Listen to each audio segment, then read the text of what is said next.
Side खबरों के लिए सब्सक्राइब करें फ्लेम मीडिया और उसके बाद बेल आइकन को प्रेस करें ताकि सबसे पहले आपको मिले एक्सक्लूसिव खबरें।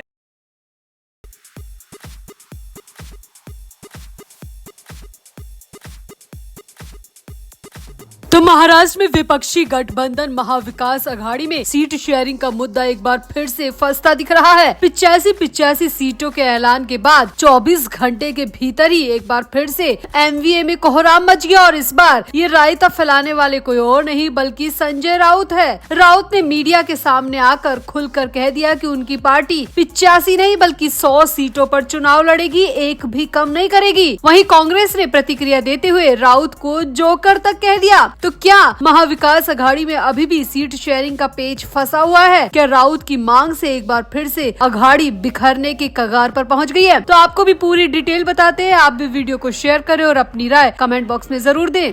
तो महाराष्ट्र में महाविकास आघाड़ी में शामिल शिवसेना उद्धव ठाकरे की पार्टी, एनसीपी शरद पवार की पार्टी और कांग्रेस के बीच सीट शेयरिंग का मुद्दा फिर से फंस गया है। एक दिन पहले यानी कि 24 घंटे पहले ही तीनों दलों ने 85 सीटों पर लड़ने की घोषणा की थी, लेकिन इसके बाद अगले ही दिन शिवसेना सांसद संजय राउत ने ये कहकर बवाल मचा दिया कि उनकी पार्टी 100 सीटों पर चुनाव लड़ेगी, 85 सीटों पर समझौता नहीं करेगी। अब राउत के इस बयान के बाद गठबंधन में खलबली मच गई। मीडिया की तरफ से राउत के बयान को लेकर महाराष्ट्र कांग्रेस नाना पटोले से प्रतिक्रिया ली गई। तो नाना पटोले ने कहा कि गठबंधन में सब ठीक है, राउत जैसे लोग सिर्फ अटेंशन पाने के लिए ऐसे बयान देते हैं। हमारी उद्धव ठाकरे से बातचीत हो चुकी है, हमारे लिए उद्धव ठाकरे सर्वसर्वा है, ना कि संजय राउत। संजय राउत यूबीटी में कुछ भी नहीं है। यूबीटी के प्रमुख उद्धव ठाकरे हैं और उन्होंने 85 सीटों पर हाँ कह दी है। अब भले ही राउत 100 सीटों की बात कहे, लेकिन हम सिर्फ उद्धव ठाकरे की बात कर रहे हैं। उद्धव ठाकरे से जो बात हमारी हुई है उस पर हम फाइनल डिसीजन ले रहे हैं, ना कि संजय राउत की बातों पर। नाना पटोले ने यहाँ पर यह भी कह दिया कि संजय राउत जैसे नेता को ज्यादा सीरियस लेने की जरूरत नहीं है। राउत यहाँ पर जोकर कहकर मीडिया के सामने मुस्कुराते हुए निकल भी गए। यानी कि यहाँ पर नाना पटोले ने साफ साफ संजय राउत के बयान पर, 100 सीटों वाले बयान पर किसी भी तरह की हामी की कोई गुंजाइश नहीं छोड़ी और साफ कह दिया कि उद्धव ठाकरे 85 सीटों पर राजी हैं, तो संजय राउत टांग अड़ाने वाले कौन होते हैं? यहाँ आपको बता दें कि महाराष्ट्र विधानसभा की 288 सीटों पर 20 नवंबर को चुनाव होंगे और 23 नवंबर को नतीजे सामने आ जाएंगे। उससे एक महीने पहले 23 अक्टूबर को एमवीए के तीनों दलों ने तय किया कि वो 85 सीटों पर चुनाव लड़ेगी और शेष सीटों के लिए बातचीत जारी रहेगी। लेकिन एक दिन बाद ही शिवसेना गुट के संजय राउत ने ये कहकर खलबली मचा दी कि कुछ सीटों की अदला बदली हो सकती है और यूबीटी के हिस्से में 100 सीटें आना तय है, क्योंकि यूबीटी किसी भी कीमत पर 85 सीटों पर नहीं लड़ेगी। अब यहाँ पर संजय राउत ने अपनी तरफ से बयान दिया या फिर उद्धव ठाकरे से सलाह मशविरा करने के बाद ये बयान दिया, ये साफ नहीं हुआ। लेकिन संजय राउत ने साफ साफ कहा है कि उनकी पार्टी 100 सीटों पर चुनाव लड़ेगी। लेकिन यहाँ पर कांग्रेस ने संजय राउत के बयान से पूरी तरह दूरी बना ली है। तो आपको क्या लगता है कि संजय राउत महाविकास आघाड़ी को एक बार फिर से तोड़ने पर तुले हुए हैं? बड़ी मुश्किल से सीट शेयरिंग का मुद्दा सुलझा था, बड़ी मुश्किल से बराबर की सीटों पर बातचीत तय हुई थी, लेकिन क्या संजय राउत क्या जानबूझकर टांग अड़ा रहे हैं? क्या संजय राउत चाहते नहीं है कि उद्धव ठाकरे एमवीए में रहकर चुनाव लड़े? आखिर संजय राउत के मन में क्या है? आप भी अपनी राय कमेंट बॉक्स में जरूर दें और वीडियो को भी शेयर करें।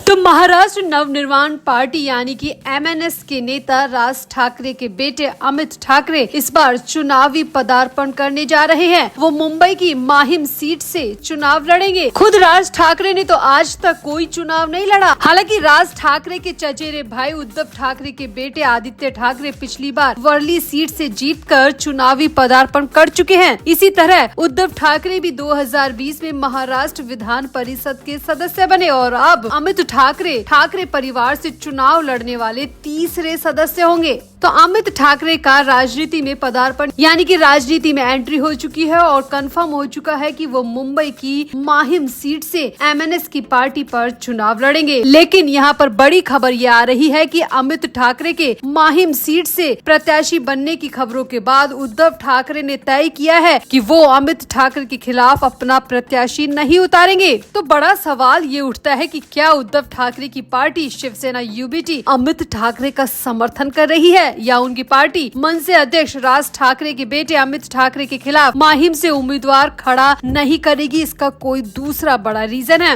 अब इस सवाल का जवाब खुद संजय राउत ने दिया है और संजय राउत ने जो जवाब दिया है उसके बाद में तय हो गया है कि उद्धव ठाकरे अमित ठाकरे के नाम से अभी से घबरा गए हैं और वो किसी भी कीमत पर माहिम सीट से अमित ठाकरे के खिलाफ अपना उम्मीदवार नहीं खड़ा करेंगे। तो संजय राउत ने मीडिया के सवालों का जवाब देते हुए कहा कि शिवसेना का गठन माहिम दादर क्षेत्र में हुआ था और ऐसा हो नहीं सकता कि वो वहां उम्मीदवार नहीं उतारेगी। राउत ने ये भी कहा कि शिवसेना यूबीटी विधायक आदित्य ठाकरे इस बार बड़े अंतर से वर्ली सीट से जीत दर्ज करेंगे। मतलब कि यहाँ पर संजय राउत ने सवाल पूछा गया अमित ठाकरे का माहिम सीट का, लेकिन संजय राउत ने यहाँ पर जिक्र कर दिया आदित्य ठाकरे का वर्ली सीट का। संजय राउत ने माहिम सीट को लेकर कुछ कहा ही नहीं, यानी कि उन्होंने इशारों में बता दिया है कि अमित ठाकरे के खिलाफ यूबीटी अपना प्रत्याशी खड़ा नहीं करने वाली है और वो इस सवाल का जवाब देने से पूरी तरह बचते नजर आए। तो माहिम सीट का क्या इतिहास रहा है जरा आप ये भी समझ लीजिए। तो उद्धव ठाकरे के नेतृत्व वाली शिवसेना का मुख्यालय भी माहिम विधानसभा क्षेत्र में स्थित है। माहिम 1990 से हमेशा अविभाजित शिवसेना या मनसे के पास रहा है। 2009 में मनसे के नितिन सरदेसाई ने यहाँ से जीत हासिल की थी।